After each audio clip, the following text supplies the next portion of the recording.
Bienvenidos, hermanos, que el Señor me los bendiga. Qué bueno que vinieron por los otros dos regalos. Ustedes sí que querían regalos, ¿verdad? El Señor nos tiene dos regalos más maravillosos para nosotros. Así que les voy a pedir que busquen la primera carta que escribe el apóstol San Pedro en el capítulo 5, versículo 10. Primera de Pedro 5, 10. Muy bien, la semana pasada yo dije que a menudo las bendiciones de Dios vienen después de un tiempo de sufrimiento, de dolor o de prueba, y que son una bendición de Dios, un regalo de Dios, como una recompensa de parte de Dios, que nos está diciendo en todo momento que Él estuvo con nosotros, en nosotros y para nosotros durante todo ese tiempo que hemos estado pasando de dolor, de sufrimiento o de prueba. Y por supuesto, todas estas cosas se pueden dar en nosotros si nosotros podemos creer, si nos mantenemos firmes en la fe, fieles al Señor y obedientes a su palabra. Son las únicas condiciones que el Señor nos pone: que podamos creer, que nos mantengamos firmes en la fe, fieles al Señor y obedientes a su palabra. El pueblo del Señor en tiempos del apóstol San Pedro estaba pasando por situaciones también bien difíciles, muy difíciles para ellos, porque como dije, ellos estaban siendo perseguidos. Entonces, por esa persecución se vieron obligados a salir de Jerusalén. Si ustedes ven el primer capítulo, el primer versículo del primer capítulo de la carta de Pedro, ustedes van a ver que Pedro le está hablando a la iglesia que está dispersa, está por todas partes, porque habían tenido que salir de Jerusalén por esa persecución. Estaban siendo perseguidos por los judíos. Pero cuando llegan a los lugares en donde ellos se van a establecer, empiezan a ser perseguidos por los romanos y también empiezan a ser perseguidos por los griegos. Así que por todas partes el pueblo de Dios estaba siendo perseguido. Sin embargo, lejos de que Satanás se levantara con la victoria, le fue mucho peor, porque en lugar de parar el evangelio de nuestro Señor Jesucristo, lo que hacían los cristianos de aquel tiempo era que en esos lugares donde establecían su nueva residencia, ellos empezaban a predicar el evangelio de las buenas nuevas en Cristo el Señor. Así que Satanás no se salió con la suya, pero la pregunta es, ¿qué fue entonces lo que pasó con aquellos cristianos? ¿Por qué no se desanimaron? ¿Por qué no renunciaron después de adquirir esta nueva fe que en lugar de traerles bendición, pareciera que les está trayendo problemas tras problema? Bueno, yo considero que mucho de lo que sucedió con aquellos cristianos de aquel tiempo fue esa oración tan hermosa y tan atrevida que levantó el apóstol San Pedro, y fue contestada por el Señor. Y fue contestada porque Pedro la hizo con mucha fe y porque el pueblo de Dios creyó, se mantuvo firme, fiel y obediente al Señor. Ahí es cuando llegan las bendiciones de Dios, cuando nosotros nos podemos mantener así. Y la bendición que pronuncia el apóstol Pedro es la misma bendición que se pronuncia ahora para nosotros en la iglesia moderna. Es: mas el Dios de toda gracia, que nos llamó a su gloria eterna en Jesucristo, después que hayáis padecido un poco de tiempo, Él mismo os perfeccione, afirme, fortalezca y establezca. Pedro habla entonces aquí de 4 bendiciones de parte de Dios, 4 regalos de parte de Dios y por aplicación 4 regalos para nosotros el día de hoy, que nosotros podemos tomar, porque los regalos o usted los toma o no los toma, nada más, así es, ¿sí o no? Yo le ofrezco un regalo y usted estira su mano para recibirlo o me dice: no, gracias, no lo quiero, punto. Igual sucede con las bendiciones de Dios, con los regalos de Dios. Nosotros estiramos nuestras manos para recibir esos regalos o no, o les decimos: Señor, no, muchas gracias, no queremos. Pero esas bendiciones de parte de Dios pueden ser posibles en su vida y en mi vida si nosotros podemos creer, si nos mantenemos firmes en la fe, fieles al Señor y obedientes a su palabra. Esos 4 regalos de que nos está hablando el apóstol San Pedro el primero es perfección, afirmación, fortaleza y establecimiento. 4 regalos de parte de Dios para usted en este año 2019. La semana pasada hablé de los primeros 2. Voy a concluir con los segundos 2, pero déjenme nomás le doy un pequeño resumen de los primeros 2 para que estemos todos involucrados en la misma página. En cuanto a la perfección, que es el primer regalo del que nos está hablando el apóstol Pedro, dije que Dios no hace obras mal hechas ni deja obras inconclusas. ¿Usted está de acuerdo con eso? ¿Sí? Si está de acuerdo con eso, pues entonces usted va a hacer una obra perfecta de parte de Dios. Dios nunca renuncia, fíjese bien, Dios nunca renuncia a su propósito de hacer una obra perfecta en nosotros. Piense, por ejemplo, en un escultor. Piense en la escultura más hermosa que usted haya visto en su vida. Piense nada más por un momento en esa escultura tan hermosa. Hay tantas esculturas tan hermosas. Vaya al centro de Chicago y usted va a encontrar ahí muchísimas esculturas, pero en todas partes hay esculturas bien hermosas. Piense en la que tal vez sea la más hermosa que usted haya visto jamás.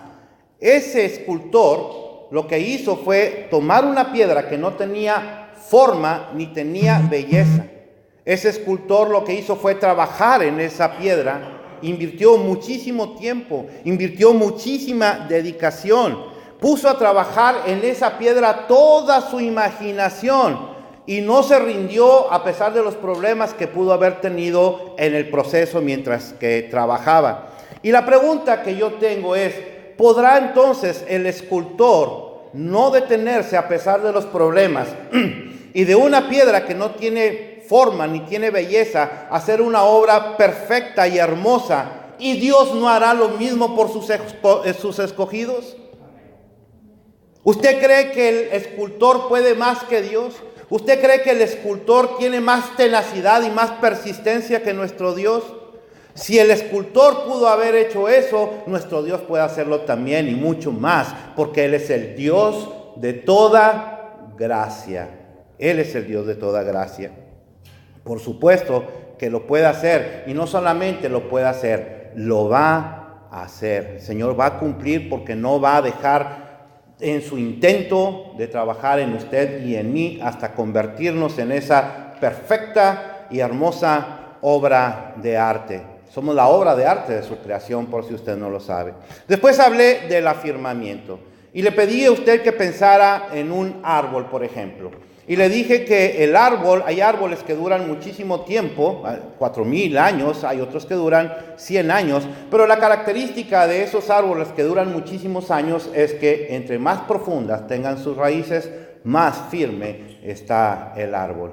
Y la pregunta que yo tengo también aquí sería, bueno, ¿será que Dios puede darle un afirmamiento al árbol, una afirmación al árbol tan grande, tan poderosa como para resistir los embates de la naturaleza, los ataques de la naturaleza? ¿Y no hará Dios lo mismo por sus escogidos y todavía mucho más?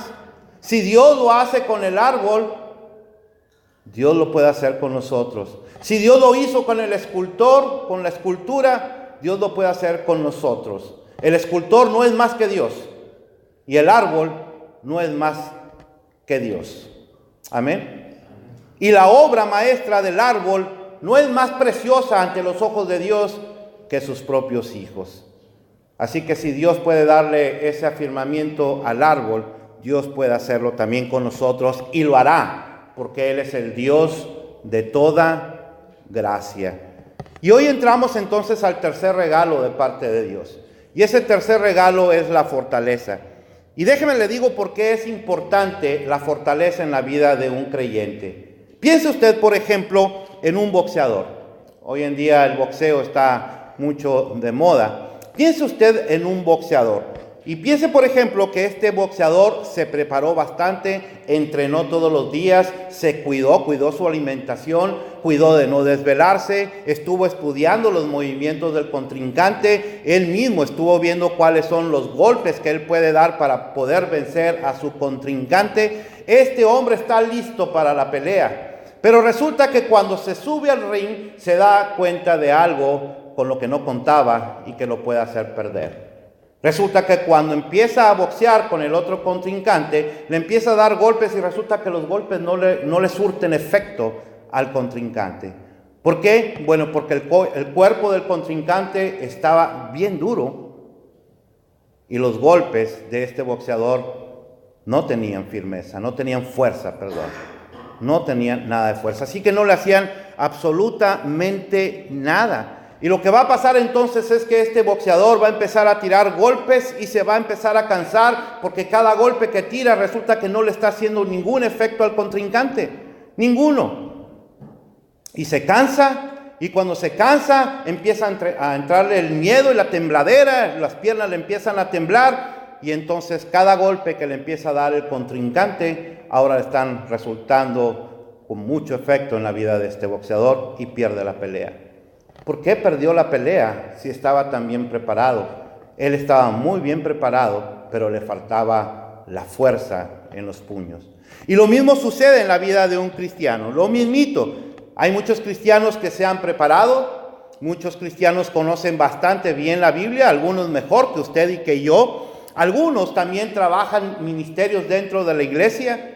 Parece que están preparados para enfrentar cualquier cosa, pero cuando viene el ataque de Satanás, resulta que no pueden responder con fuerza. ¿Por qué? Bueno, porque todo lo que ellos tenían, toda su preparación se basó en un conocimiento teórico nada más, no práctico. A este cristiano le faltó entonces también la fortaleza y por eso muchos cristianos caen. Por eso muchos cristianos no pueden responder con fuerza ante los ataques del enemigo. Como cantábamos hace un momento, este canto último me encanta, es uno de mis cantos favoritos, ese canto de Océanos es uno de mis cantos favoritos, porque es verdad, el Señor a veces nos llama a las aguas y resulta que cuando Él nos pide que caminemos sobre las aguas, nosotros empezamos a temblar de miedo porque creemos que el agua no nos puede sostener. Y por supuesto que el agua no nos puede sostener. Pero el que nos va a sostener, ¿quién es? Dios. Dios nunca le dijo a Pedro, camina sobre las aguas porque las aguas están duras, las aguas están sólidas. El Señor le dijo a Pedro, camina sobre las aguas, entendiendo que Él era el que iba a sostener a Pedro, pero Pedro no lo entendió así y por eso cayó. Y por eso me encanta el apóstol Pedro, porque Pedro es un hombre del que podemos tomar bastante ejemplo. Pedro se equivocó muchísimo y la palabra de Dios no oculta absolutamente nada de los errores que cometió Pedro. Pero todo eso sirvió para que este hombre se convirtiera en un gran siervo de Dios. Aprendió de todos esos errores. El cristiano entonces necesita llenarse de la fuerza y del poder que solamente puede venir de parte de Dios. ¿Cuántos dicen amén? No puede ser nada más un cristiano teórico, tiene que ser un cristiano también práctico. No existen los cristianos de palabra, no existen. Oye, ¿tú crees en Cristo? Sí, soy cristiano, pero nomás de palabra. Eso no existe, eso es una vil mentira. O eres en verdad un creyente, seguidor del Señor Jesucristo, o no lo eres. Algo así estaba pasando entonces en aquel tiempo con los cristianos del tiempo del apóstol Pedro. Y el apóstol Pedro no quiere que ninguno de ellos caiga. ¿Y sabe por qué no quiere Pedro que ninguno de ellos caiga? Porque cada cristiano que cae es un trofeo en la vitrina de Satanás. Satanás anda detrás de los creyentes, anda tratando de engañar a los creyentes para hacerlos caer y ponerlos en la vitrina de su aparador y presumirlos. Y los presume realmente. Miren este que decían que era tan bueno. Miren este que predicó tanto el evangelio del Señor Jesucristo. Miren cómo cayó. Miren cómo lo deshice. Cada cristiano verdadero es un trofeo en potencia en la vitrina de Satanás. Pero Pedro también sabe que cada cristiano es una joya ante los ojos de Dios. Entonces Pedro no quiere que ninguno de sus hermanos en esa iglesia que estaba siendo perseguida cedan o caigan ante los ataques de Satanás. Él quiere que respondan a los ataques de Satanás y sabe que necesitan responder con fuerza. Pero uno no puede responder con sus propias fuerzas. Porque con sus propias fuerzas, si usted se enfrenta a Satanás con sus propias fuerzas, usted va a perder. Satanás es mucho más fuerte que usted y que yo. Por eso no nos podemos poner a discutir con Satanás, nos va a hacer caer. Entonces, para vencer a Satanás, para vencer los ataques de Satanás, el cristiano necesita llenarse de la presencia de Dios, que es lo que le da fuerza a él. Y entonces puede responder con ataque o con contraataque a los ataques de Satanás. Y esa fuerza con la que responde el cristiano es la fuerza de la fe. Dice la palabra del Señor: pero tú aumentarás mis fuerzas como las del búfalo, Seré ungido con aceite fresco, dice el Salmo 92, versículo 10.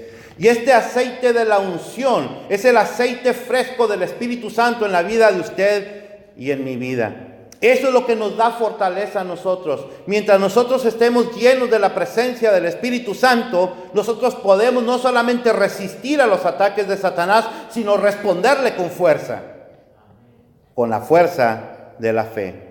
El profeta Isaías escribió en Isaías capítulo 40, versículo 31, mi versículo favorito en toda la Biblia. Por eso si ustedes van a su casa, ustedes van a encontrar por todos lados águilas.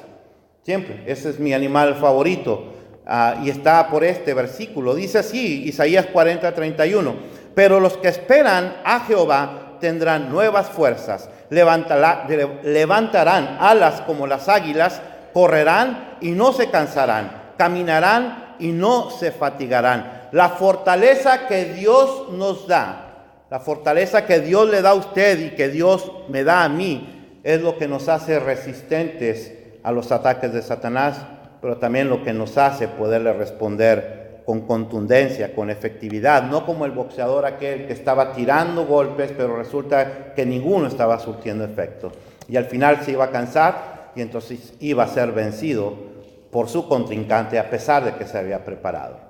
Así que cuando nosotros nos llenamos de la presencia de Dios, es cuando nosotros podemos tener fuerza. Y por eso es importante la fortaleza en la vida del creyente.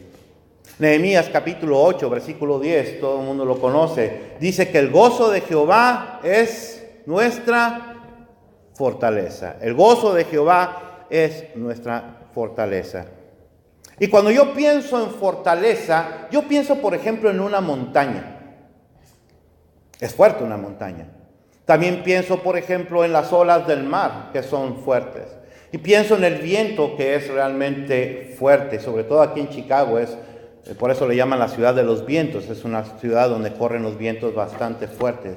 Y mi pregunta es, si Dios puede darle la fuerza a la montaña, puede darle la fuerza al viento, puede darle la fuerza al mar, ¿no lo hará con sus escogidos?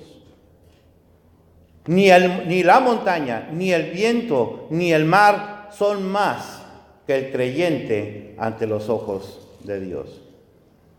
No hay obra más maravillosa delante del Señor en su creación que usted y que yo. No la hay. Y después entramos al cuarto regalo que nos da el Señor. Y este cuarto regalo es el establecimiento.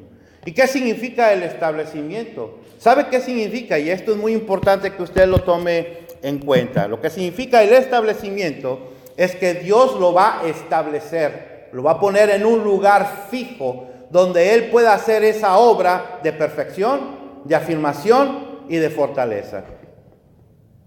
Decía Charles Spurgeon, por ejemplo, piense en un árbol que es sembrado un día aquí y a la semana lo quitan y lo siembran en otro lado. ¿Sabe cuándo va a dar fruto ese árbol? Si cada semana lo están trasplantando, jamás va a dar fruto. Y nunca se va a completar la obra porque siempre lo están cambiando en todo lugar. Bueno, con el cristiano ocurre exactamente lo mismo. El cristiano necesita un lugar en donde estar para que el Señor esté trabajando en eso.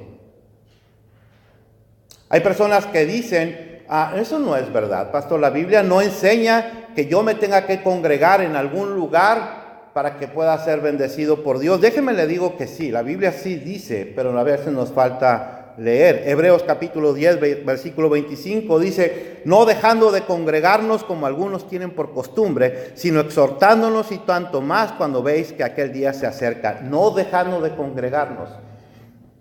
Y tenemos que congregarnos en un lugar particular, en un lugar específico en donde pueda entonces usted crecer en las cosas de Dios, en el conocimiento de Dios, pueda crecer en esa obra de perfección de Dios, en esa obra de afirmamiento de Dios y en esa obra de fortalecimiento de parte de Dios.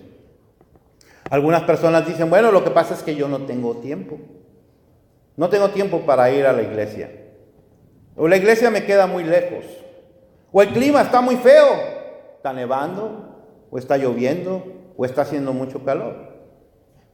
Y esa es la excusa que muchas personas ponen para no venir a la iglesia, pero no ponen esa excusa cuando se trata de ir al trabajo, ¿verdad que no? Nadie pone esa excusa. Nadie dice, hoy no voy a ir a trabajar porque está nevando. Hoy no voy a ir a trabajar porque hace mucho calor. Nadie hace eso. Absolutamente nadie. Entonces, si alguna persona no hace eso porque no quiere perder el día de trabajo, ¿por qué entonces lo que tiene que ver con la parte espiritual no resulta tan importante o interesante? Algunas personas también dicen, yo no voy a la iglesia porque la iglesia está llena de hipócritas. ¡Wow! Eso sí duele, ¿verdad que sí?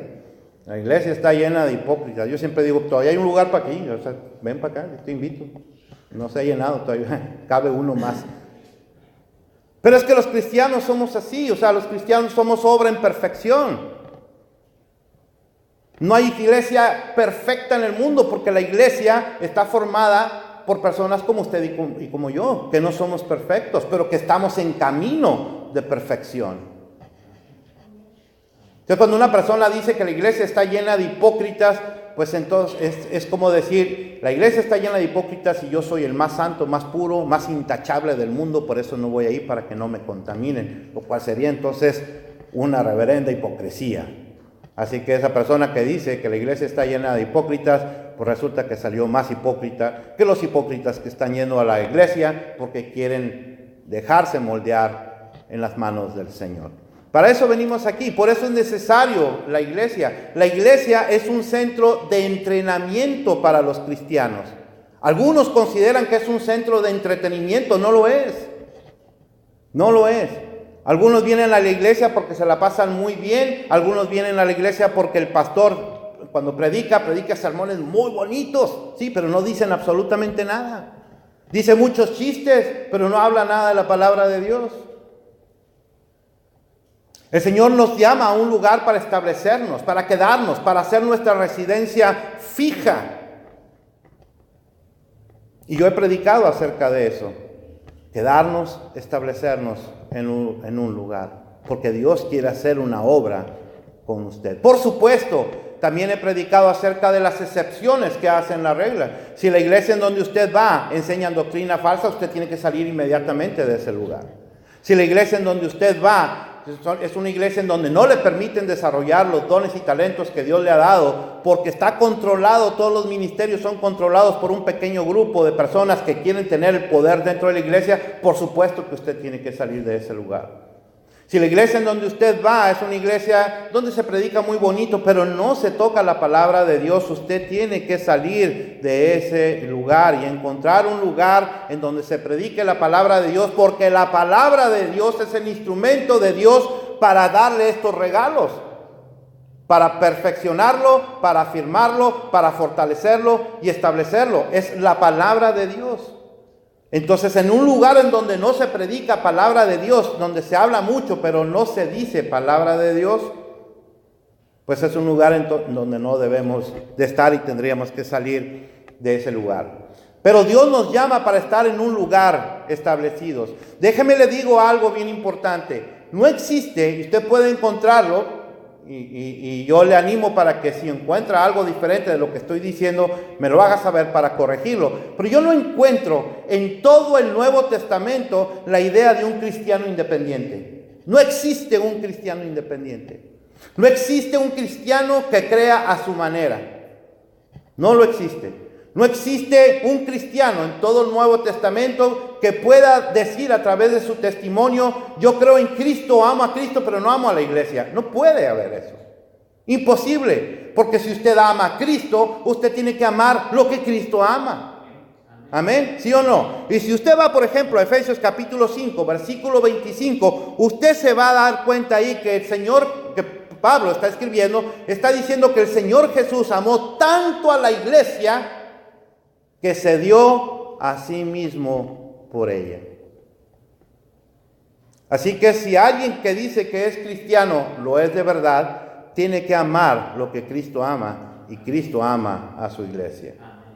Tenemos que estar en un lugar, por eso es la razón de congregarnos, por eso es la razón de las diferentes iglesias en todo el mundo, para que la gente se congregue en los lugares y puedan ser entonces perfeccionados, afirmados, fortalecidos y establecidos a través de la santa y bendita palabra de Dios. Pedro sabía muy bien de esto. Pedro sabía muy bien de lo que él estaba hablando. Pedro era de esos hombres, como muchos de nosotros, que pensamos que tal vez no necesitamos orar tanto, ¿no? Yo no soy tan fanático, no oro todos los días. Yo no soy tan fanático, no leo la palabra de Dios todos los días. Ahí de vez en cuando, o los domingos cuando voy a la iglesia. Pedro era de esos. Pedro era de los que creían que con su propia fuerza él podía lograr las cosas. El Señor le dijo a Pedro: Pedro, ponte a orar mientras yo voy a orar también. ¿Y Pedro qué hizo? Se durmió. Pedro se durmió. No necesito. Yo no necesito. Yo daría mi vida por ti, le dijo Pedro al Señor Jesús. ¿Se acuerdan? Yo daría mi vida por ti. Y el Señor Jesús le dijo: tú darías tu vida por mí. ¿Tú me vas a negar, papá? ¿Me vas a negar 3 veces antes de que el gallo cante una vez? No, hombre, ¿qué te pasa, Señor? No, mira. Pedro tuvo el mejor maestro. Pedro convivió con el mejor maestro. Pedro vio los milagros que hacía el mejor maestro. Fue testigo de tantas cosas que hizo el Señor Jesús. Pero Pedro no tenía la fortaleza. No tenía la fortaleza. Pedro creía que con sus propios medios él podía salir adelante y vencer cualquier ataque. ¿Qué fue lo que pasó? Que cuando vinieron y arrestaron a nuestro Señor Jesucristo, Pedro huyó. Y no solamente huyó, sino que, como dijo el Señor Jesús, negó 3 veces a su Señor antes de que cantara el gallo.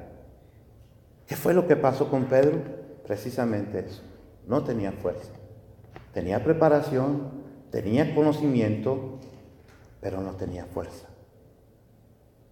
Y cuando lo empezaron a interrogar: hey, tú eres uno de ellos, Pedro empezó a temblar de miedo. Tan empezó a temblar de miedo que dice la palabra que en la última vez que lo negó, empezó a decir maldiciones. En otras palabras, empezó a hablar como la gente no creyente, para que vean que él no es un cristiano. Soy como uno de ustedes. También digo majadería y media. ¿Por qué? Bueno, pues porque estaba muerto de miedo el apóstol Pedro. ¿Qué le pasó a Pedro? Entonces Pedro, con todo eso que él tiene, porque lo hermoso del apóstol Pedro, lo más hermoso del apóstol Pedro, es que él se arrepintió. Él reconoció su pecado. Él se arrepintió y miren, el Señor lo levantó. El Señor le dio la perfección. El Señor le dio la afirmación, la fortaleza y el establecimiento que él necesitaba. Uno necesita estar establecido no solamente en un lugar, uno necesita estar establecido en una doctrina. Y la doctrina, hoy en día, es algo que está de moda. Surgen doctrinas cada minuto. Y usted va a encontrar una gran variedad de iglesias evangélicas con doctrinas bastante torcidas. Usted necesita establecerse en una doctrina, y esa doctrina tiene que ser la doctrina que sale de la santa y bendita palabra de Dios. Usted no puede establecerse en doctrinas de un tipo que se para aquí al frente diciendo: Dios me está revelando que les diga esto, aunque eso contradiga su palabra. Usted no puede creer esto, usted no puede tomar eso. Y siempre repito lo que decía Martín Lutero: el cristiano debe desechar cualquier palabra que no cuadre con las Escrituras, no importa si hace llover milagros todos los días, decía Martín Lutero. Bien dicho, Martín. ¿Sabe por qué? Porque Satanás también sabe hacer milagros. Nada más que los milagros de Satanás son para alejarla a usted de la fe. Y los milagros que hace el Señor son para afirmarlos a usted en la fe, a usted y a mí. Así que Pedro, cuando está hablando de esta oración tan hermosa, Pedro sabe muy bien lo que está diciendo, y eso me encanta del apóstol San Pedro. Me encanta. Pedro lo aprendió, Pedro lo vivió, y ahora Pedro lo enseña. Y ahora es nuestra responsabilidad tomarlo o no tomarlo. ¿Por qué Pedro estaba tan seguro de que esa oración tan atrevida podía tener realmente un resultado, podía ser contestada por Dios? Es una oración bastante atrevida. Porque Pedro no está orando, Señor, ay, si puedes tú, perfecciónalos. Pedro está afirmando. Y dice que Él mismo, o sea, Dios mismo, los perfeccione, los afirme, los fortalezca y los establezca. Pedro está asegurando que esa es una obra de Dios. ¿Por qué Pedro estaba tan seguro? Y es donde yo quiero que todos enfoquemos el día de hoy. Y por eso los cantos que los muchachos seleccionaron tenían que ver todos con la gracia. Pedro está tan seguro de que esa oración sería contestada por Dios porque él está orando al Dios de toda gracia. Al Dios de toda gracia. Y nosotros sabemos que la palabra gracia significa el favor inmerecido de Dios. Eso es lo que significa la palabra gracia. De ahí viene la palabra gratis en español. Algo que nos favorece, algo que se nos da como un favor. La gracia de Dios es un favor para nosotros. Y ese Dios que tiene favores para con nosotros, ese Dios es el que puede hacer esa obra que parece imposible a los ojos de los hombres. Porque delante de los hombres nadie podrá creer que usted o que yo podamos ser un día perfectos, firmes, fuertes y establecidos en la fe y en la doctrina. Pero Dios es especialista en hacer lo imposible posible. Y Pedro está recurriendo al Dios de toda gracia. Y si el Dios de toda gracia nos llama, porque dice, más el Dios de toda gracia que nos llamó a su gloria eterna, si el Dios de toda gracia nos está llamando a la gloria eterna en Cristo Jesús, Él nos va a dar todo lo necesario para que nosotros podamos llegar a esa gloria prometida. Eso se lo aseguro, eso se lo afirmo, porque no porque yo lo quiera o lo desea o lo crea aquí en la mente, pero lo creo con el corazón porque lo enseña la palabra de Dios. Cuando Dios le llama, y dice Pedro, Dios nos llamó. Cuando Dios le llama a usted para cualquier cosa, Dios le da los recursos necesarios. Dios le da todo, absolutamente todo. Por ejemplo, piense usted en la salvación. Cuando Dios le llamó a la salvación, fue Dios el que le puso a usted y a mí el arrepentimiento, el reconocer que estábamos en pecado delante de Él. Fue Dios el que nos puso al Espíritu Santo para que nos empezara a empujar hacia los pies de Cristo, para que viniéramos delante de Dios y clamáramos por perdón y por salvación. Así que cuando Él nos llama, Él nos provee todos los recursos necesarios. Y cuando usted vino a los pies del Señor, empujado por el Espíritu Santo y porque Él había puesto el arrepentimiento en usted y en mí, entonces Él perdonó nuestros pecados y nos dio el maravilloso regalo de la vida eterna en Cristo Jesús. Después Dios, cuando nos ha llamado para la salvación, también nos llamó para el servicio. Y por eso dice la palabra de Dios, 1 Corintios capítulo del 11 hasta el 14, dice que el Señor, del 12 al 14, dice que el Señor puso en cada uno de nosotros dones y talentos. Él nos dio dones a cada uno de nosotros, nos llamó para el servicio, pero no nos dejó solos, nos equipó. Él nos llamó y Él nos equipó. Ahora estamos viendo que Él nos llamó a su gloria eterna. Y resulta que para llegar a la gloria de Dios, usted y yo necesitamos ser perfeccionados, afirmados, fortalecidos y establecidos. Y dice, Él mismo lo hará. Dios lo hará. Dios va a hacer esa obra hermosa en usted y en mí, porque como lo he dicho, Dios nunca renuncia a los planes que tiene con sus hijos. Si Dios nos amaba cuando éramos viles pecadores, ¿cuánto más nos ama ahora que somos sus hijos? Si Dios nos buscó y nos buscó y nos rebuscó cuando éramos viles y pecadores, ¿cuánto más ahora que somos sus hijos? Él no nos dejará caer. No nos va a dejar caer. Él va a hacer una obra hermosa, maravillosa en usted y en mí. ¿Puedo pedirle entonces al Señor que Él me perfeccione, me afirme, me fortalezca y me establezca? Por supuesto que puedo hacerlo. Y Él lo va a hacer, porque esa es su palabra. Ahora, si Él, y quiero que enfoque en esto también, si Él puede hacer de eso que a los ojos de los hombres es imposible, Él lo puede hacer posible. ¿Habrá algo que yo pueda pedirle al Señor y que Él no me dé? ¿Habrá algo que yo le pueda pedir al Señor y que Él no me dé? Él me va a dar todo lo que yo le pida, que glorifique su nombre y que sirva para que yo pueda dar fruto. Él me va a dar todo, absolutamente todo. Puedo pedirle todo, porque Él es el Dios de toda gracia, no de algunas gracias, no de un número limitado de gracias. Él es el Dios de toda gracia. Y yo puedo pedirle a Él lo que sea, y Él me lo va a dar, siempre y cuando sea conforme a su voluntad y siempre y cuando sea para la gloria de su nombre. Él lo va a hacer.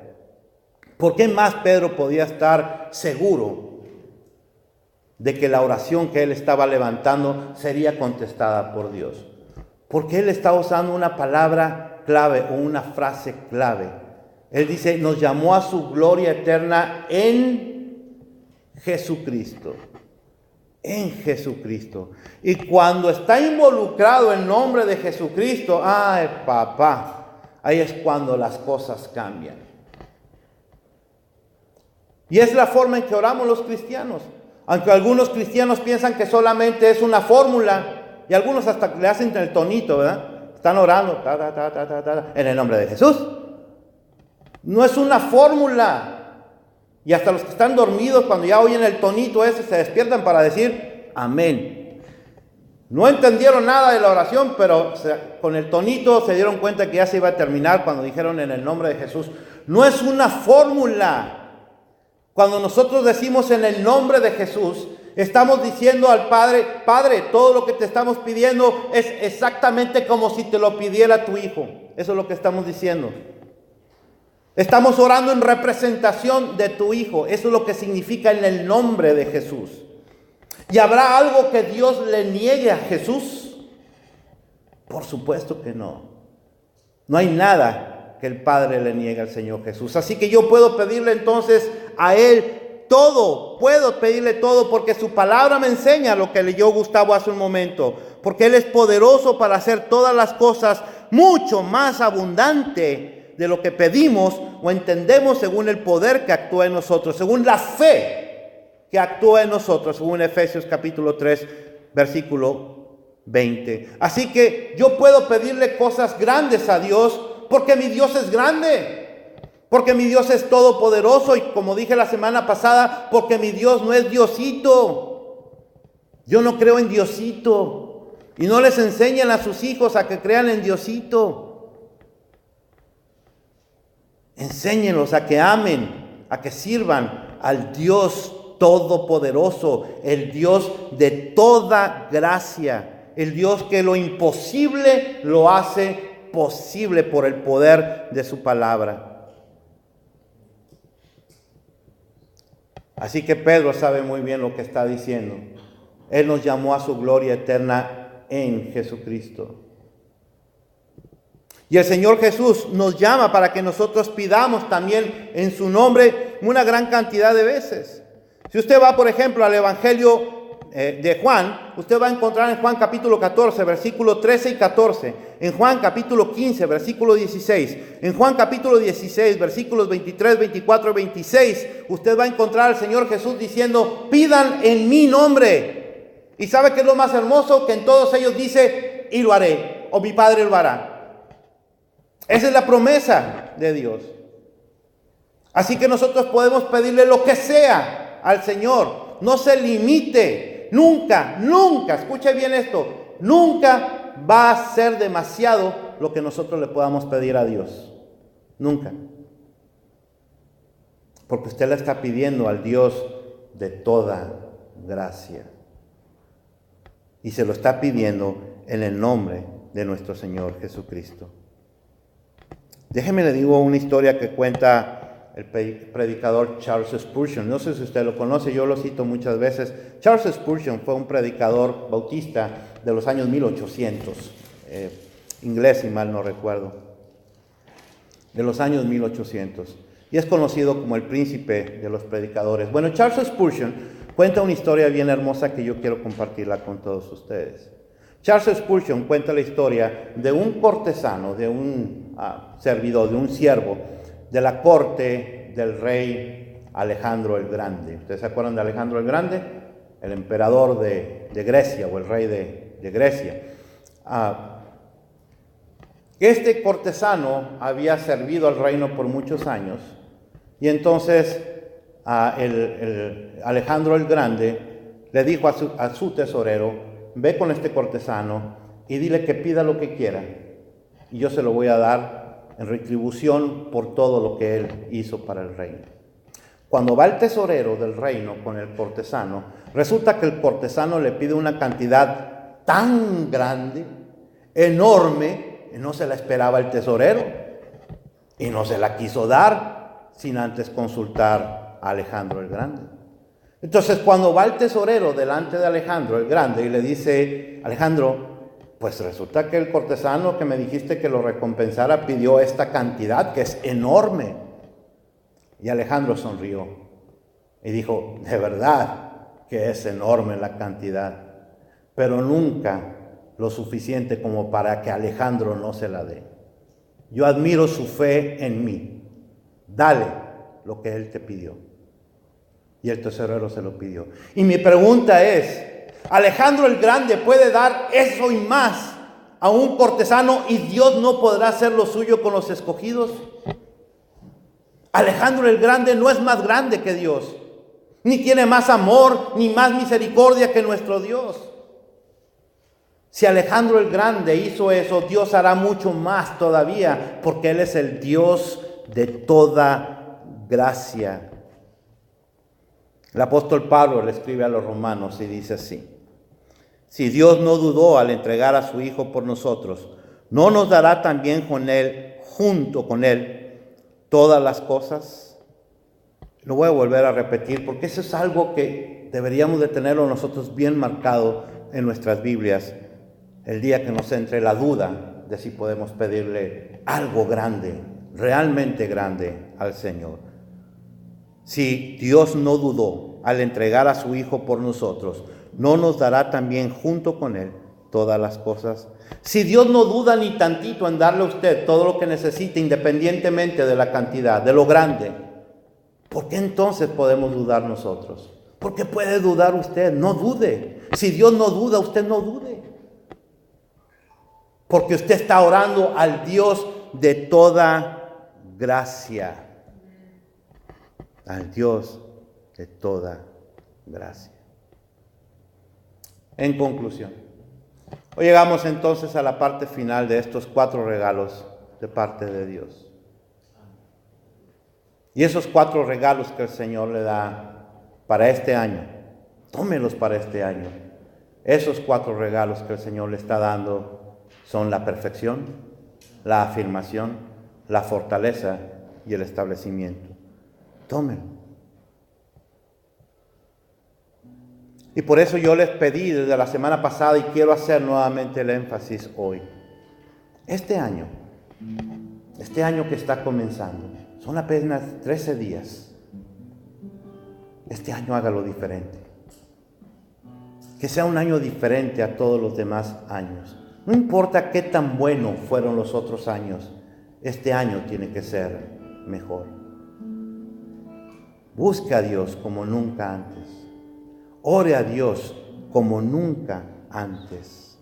Refúgiese en Cristo como nunca antes y crea en Cristo como nunca antes.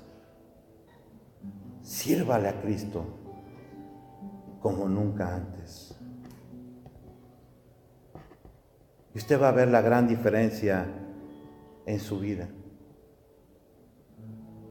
Y si usted realmente cree que está delante de del Dios de toda gracia, delante de quien jamás será suficiente lo que nosotros podamos pedir, jamás será demasiado lo que nosotros podamos pedir. Entonces mi recomendación para usted es: pida y no deje de pedir.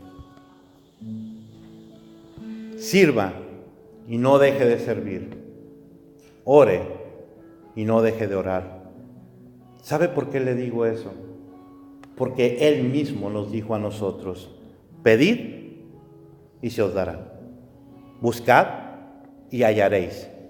Llamad y se os abrirá, porque todo aquel que pide, recibe, y el que busca, halla, y al que llama, se le abrirá.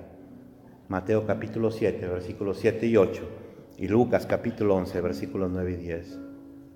Y el Señor Jesús está hablando aquí de las cosas que necesitamos aquí y ahora en nuestra vida terrenal. Así que tome los 4 regalos que Dios le da el día de hoy y todo lo que envuelve esos 4 regalos. Y yo le aseguro que va a ser el mejor año de su vida. ¿Cuántos dicen amén? Vamos a alabar al Señor.